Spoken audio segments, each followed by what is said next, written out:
نداء الحق صوت قد شجاني وبلغني الحقيقة والأماني وكان لي السبيل إلى المعالي ونورا للهداية والبيان.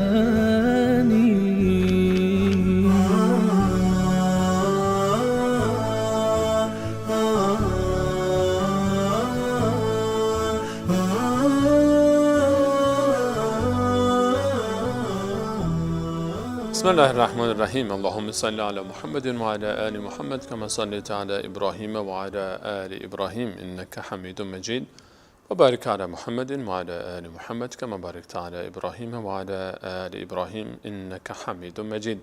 عرض سلام دارم و ادب و احترام خدمت همه شما خوبان و سروران. امیدوارم هر کجا که هستید توفیقات روزافزون الله متعال قرین راهتان باد و هر روز و هر لحظه زندگیتان در عبادت الله متعال زیباتر از روزها و لحظات گذشته آن سپری گردد. الله را بی نهایت سپاس از اینکه بار دیگر بر ما و شما منت نهاد تا به همراه شما خوبان و سروران باشیم و ترجمه معانی آیاتی دیگر از جزء 30 کلام الله مجید در امتداد سوره های این جزء عظیم به سوره مبارکه تکویر خواهیم پرداخت.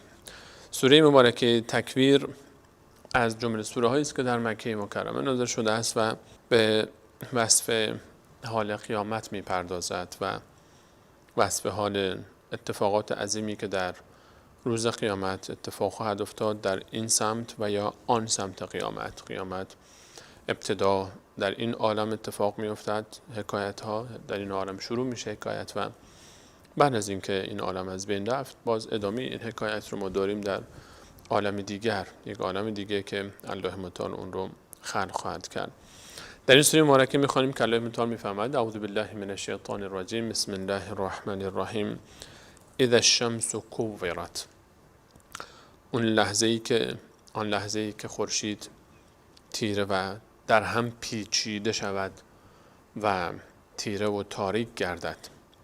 و اذا النجوم کدرت. آن لحظه‌ای که ستارگان هم تیره و تاریک گردند و نور خود را از دست بدهند. و اذا الجبال سیرت.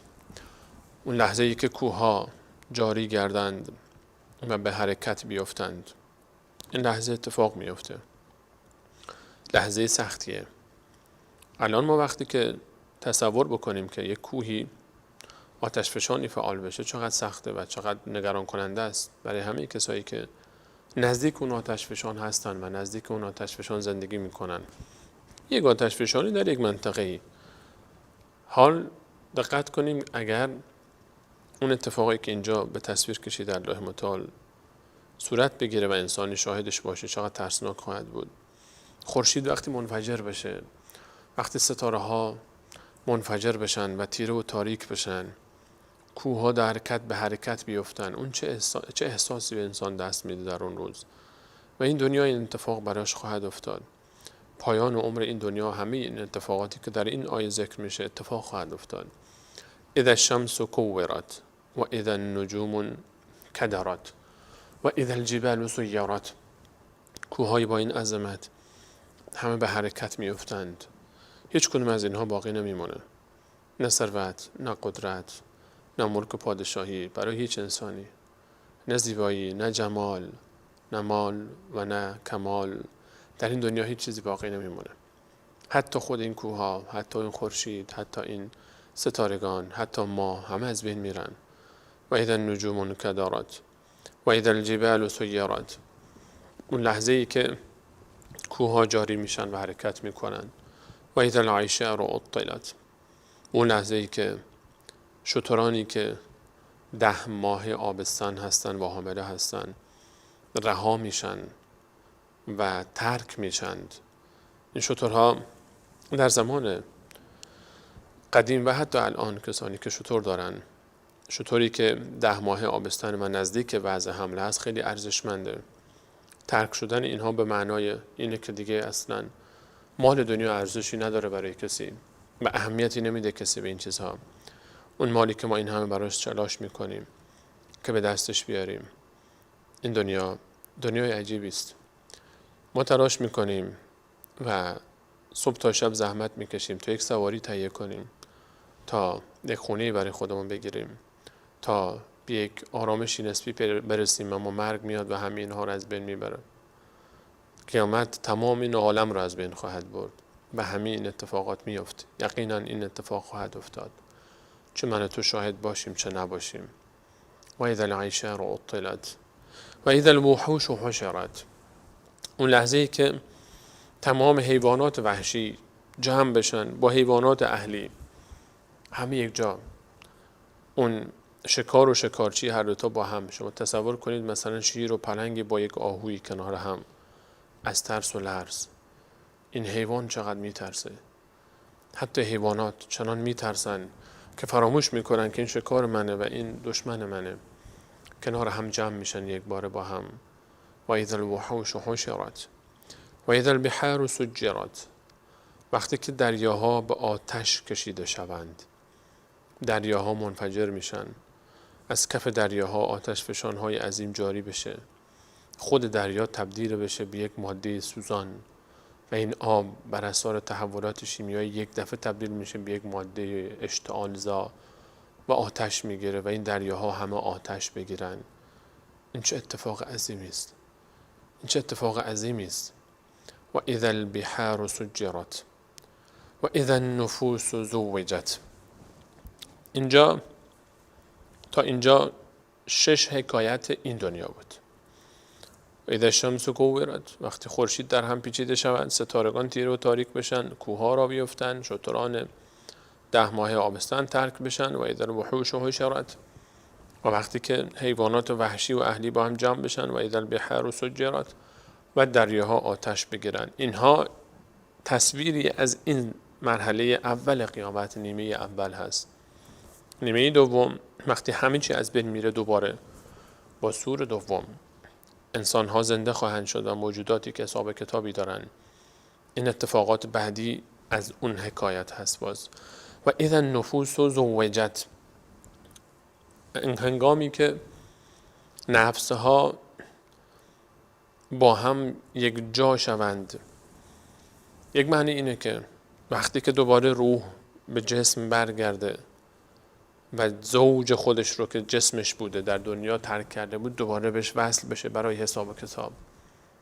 وقتی دوباره روح به جان برمیگرده و به جسم بعد از دوباره زنده شدن، و وقتی که نفسهای شبیه به هم با هم جمع بشن، متقیان و مؤمنین و ابرار مقربین یک جا جمع بشن و شیاطین و مفسدین و فاسقین و فاجرین یک جای دیگه جمع میشن، بهشتی ها یک جا جمع میشن و دوزخی ها جای دیگه جمع میشن. و اذا النفوس زوجت، اینها وقتی که جمع میشن حساب کتاب شروع میشه. روح وقتی که برمیگرده به جسم، چون از اون جدا شده بود، این جدایی یا به خاطر مرگ بود، حالت طبیعی، یا به خاطر کشته شدن بود. این کشته شدن ها ظلمی بود که در این دنیا اتفاق می افتاد و بدترین نوع این ظلم ها اون کشتنی بود که مردی فرزند خودش رو، دختر خودش رو زنده به گور می کرد. و این رسم غلط در صدر اسلام در برخی از قبایل مشرکین وجود داشت که دختران خودشون رو زنده به گور می کردن از ترس اینکه شاید اسیر بشه به دست دشمن، و یا شاید از فقر نتونن که ثروتی داشته باشن خرجش رو بدن و این ننگ می دونستن دختر داشتن رو.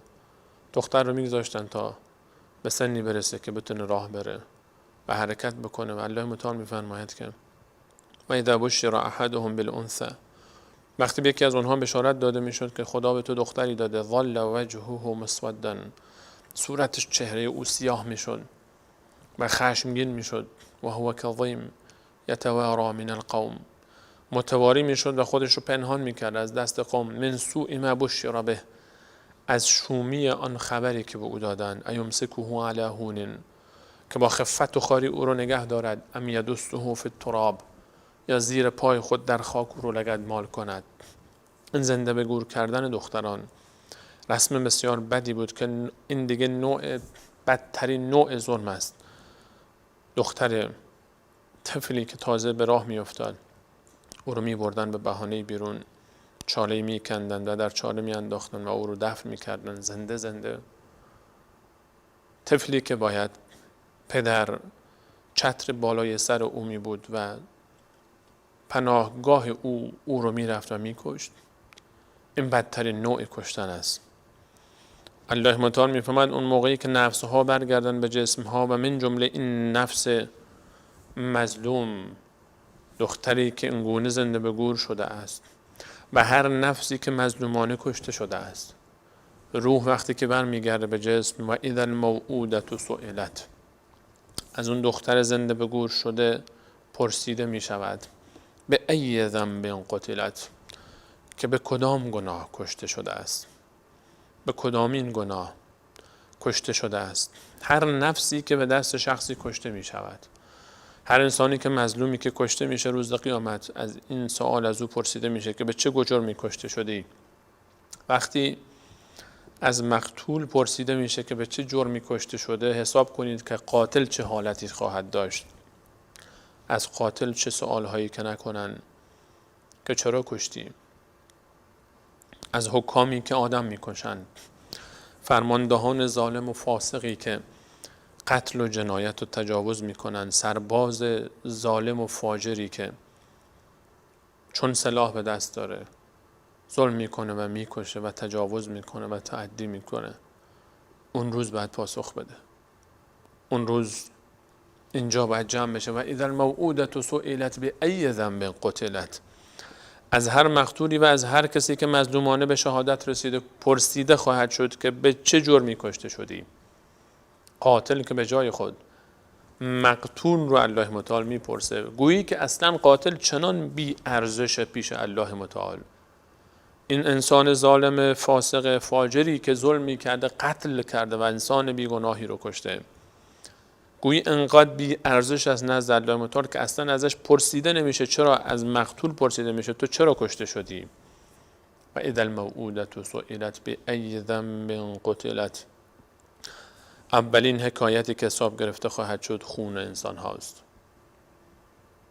بسیار خطرناک این حکایت.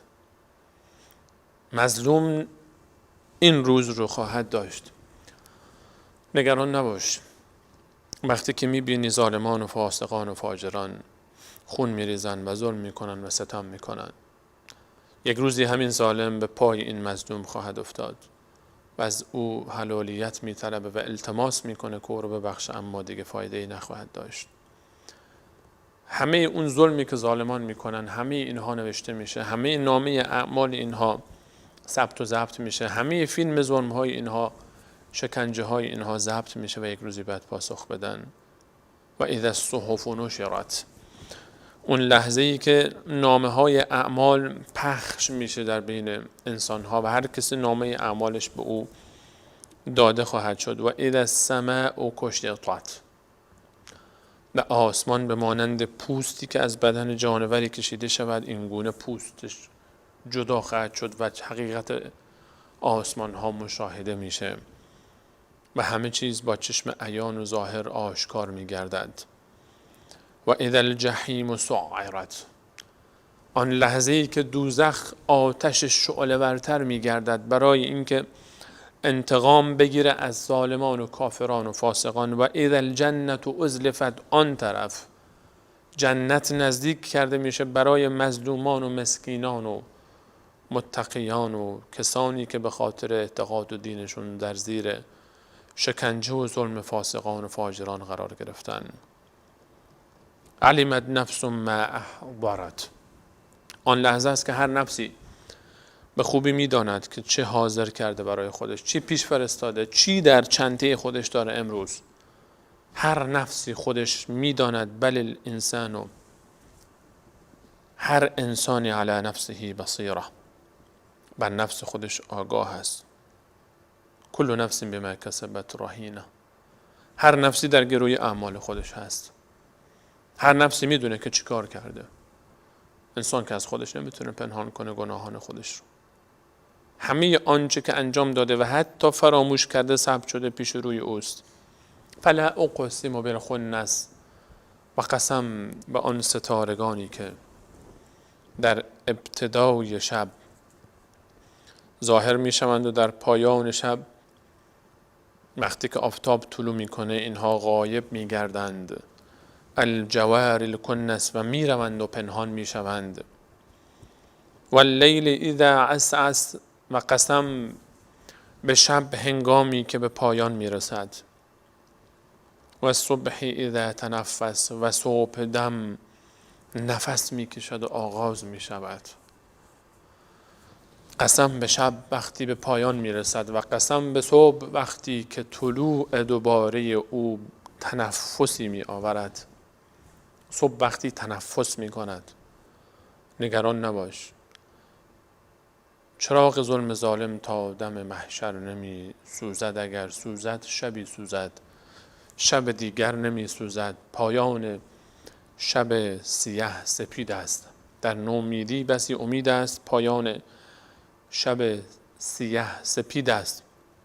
وقتی که انسان هر چقدر ظلم باشه در زندگی بر او و مشکلات و سختی ها و غم ها رو تحمل بکنه، الله متعال قسم خورده به شبی که رو به پایان است.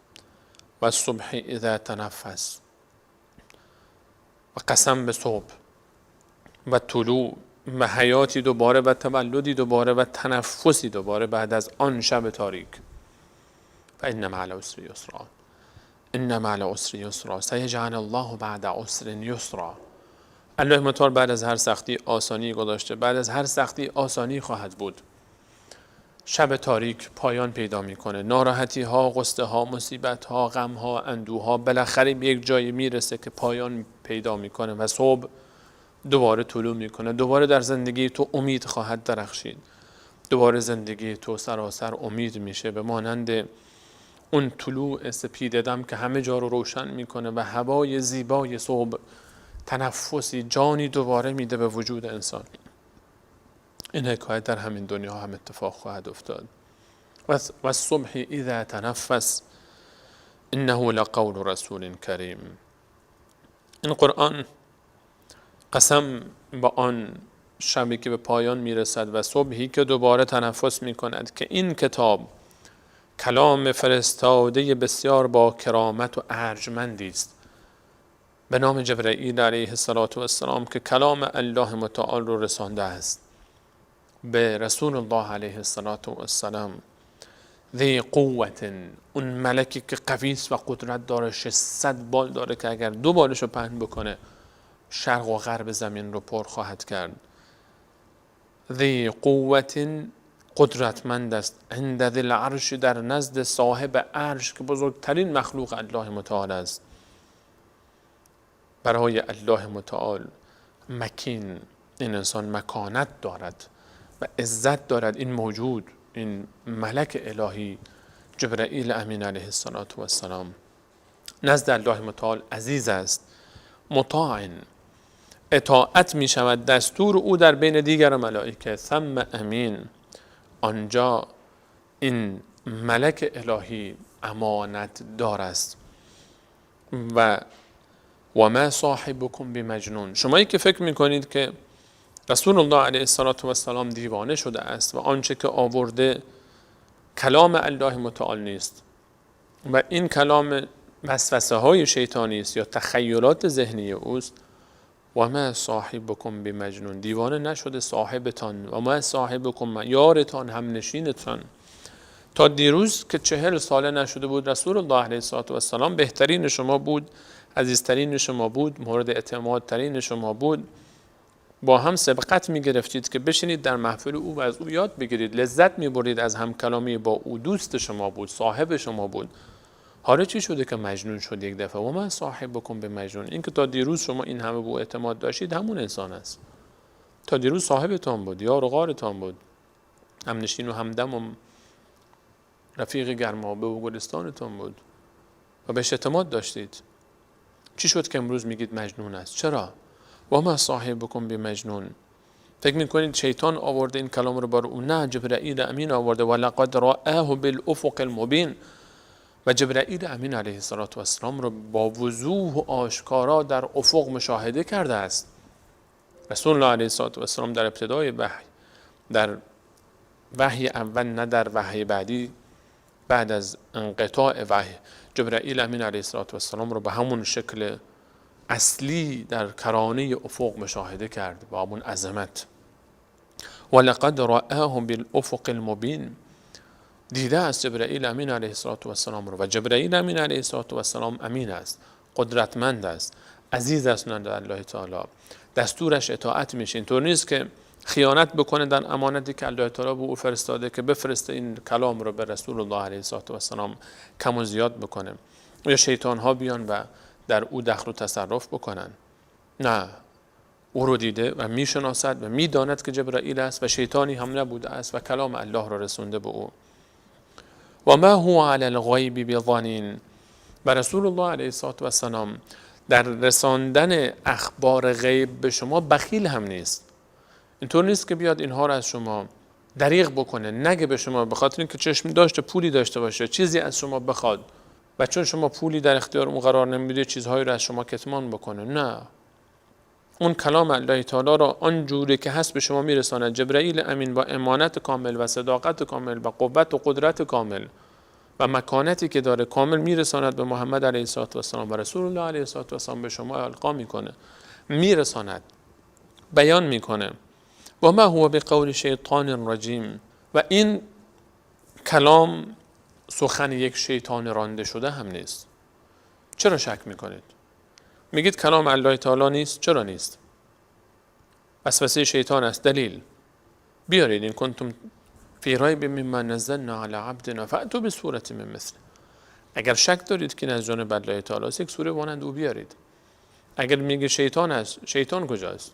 اون جبرائیل امین است که دیده و صاحب قدرت است و صاحب توان است و عزیز است و امین است. و ما هو بقول شیطان رجیم فأین تذهبون. کجا میرید شما بعد از این کلام؟ کجا میرید بعد از قرآن کریم؟ کجا فرار میکنید؟ کجا میری؟ تویی که منکر قیامتی، تویی که منکر دینی، تو کجا فرار میکنی؟ پیش کی میری؟ چه کلامی بعد از قرآن میتونه تو رو قانع بکنه؟ چه رسالتی بعد از اسلام میتونه تو رو قانع بکنه؟ چه هدایتی بعد از هدایت اسلام میتونه تو رو به آرامش برسونه و سعادت؟ کجا میری؟ دنبال چی میگردی؟ فأین تذهبون. کجا دنبال سعادت و خوشبختی میگردی؟ گم شده ای تو اینجاست. کجا میگردی دنبالش؟ کجا میری؟ کجا فرار میکنی؟ فأین تذهبون ان هو الا ذکر للعالمین.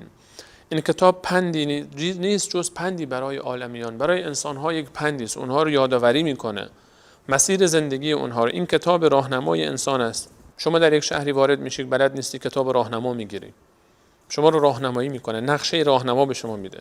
الان در این گوشی ها هست نقشه راهنما داریم، میخوام برم از اینجا به اینجا، میزنی خودش راه رو به شما نشان میده. قرآن این کار رو میکنه. من در این دنیا میخوام برم آخرت، این مسیر سفرم رو چطور باید طی بکنم، چطور زندگی بکنم در مشکلات، در سختی ها، در غم ها، در معاملات، در معاشرات، چه اعتقادی داشته باشم، چه باوری داشته باشم، چه باور اعتقادی نداشته باشم، چه چیزی رو استفاده بکنم، چه چیزی رو استفاده نکنم، چه چیزی به نفع منه، چه چیزی به ضرر منه، رابطه من با دیگران چطور باشه، رابطه اونها چطور با من باشه. همین ها رو ما یاد میده. این هو الا ذکر للعالمین، پندی است برای انسان ها، عالمیان. لمن شاء منکم ان یستقیم، برای هر کسی که از شما بخواد در مسیر مستقیم قرار بگیره و به هدف برسه، راه رو گم نکنه، به بیراهه نره. این پندی است برای آنها و این نعمتی است و هدیه است از طرف الله متعال برای هر کسی که بخواد هدیه خواهد داد. و ما تشاءون، این اختیار دست شما نیست که شما هر جوری که بخواید هر کسی رو هدایت بکنید.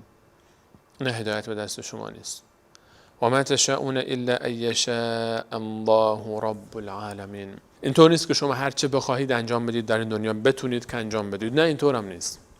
تو فکر نکن آقای خودت هستی، هر کاری بخوای تو بگی من نقشه راهنما نیاز ندارم، خودم هر کاری دلم میخواد میکنم. نمیتونی این کارو بکنی. اراده تو در این دنیا همه چیز نیست. همین باید برای تو کافی باشه که و ما تشاءون الا ان یشاء الله رب العالمین. تو خیلی چیزا تصمیم میگیری که انجام بدی اما نمیتونی انجام بدی، خلاف اون اتفاق میفته. این به این معناست کسی دیگری این دنیا رو داره میچرخونه. اراده امور به دست اوست وقتی تو شیئی رو اراده میکنی تا او اراده نکرده باشد، آن اتفاق نخواهد افتاد. اراده تو باید با اراده او همخوان باشه و این اتفاق اون موقع خواهد افتاد. تو کاری نیستی در این عالم. خودت رو بسپر به اللهی که همه کاری عالم است. از او بخواه که تو رو هدایت بکنه، از او بخواه که به تو توفیق بده، از او بخواه که تو رو در مسیر مستقیم قرار بده، از او بخواه که محبت خود رو نصیبت کنه، عشق و علاقه خودش رو نصیبت کنه، فهم دین رو آنگونه‌ای که شایسته است نصیبت کنه. تو در این مسیر قرار بگیری، مغرور نشو به خودت رو گم نکن، بسپار به الله متعال، توکل کن به الله متعال تا او تو رو در مسیر مستقیم قرار بده و همه مشیئت ها تا وقتی الله متعال نخواد هیچ نخواهد شد. پس خودت رو بسپار به الله متعال. امیدواریم که الله متعال ما و شما رو از جمله کسانی بگرداند که راهمون رو درست تشخیص میدیم و به حق و حقیقت راهنمون میشیم. الله متعال ما و شما رو از ضلالت و گمراهی و بیراه رفتن نجات بدهد و این کار برای الله متعال آسان است. تا برنامه بعد همه شما عزیزان رو به الله متعال میسپارم. الله یار و نگهدارتون. السلام علیکم و رحمت الله و برکاته.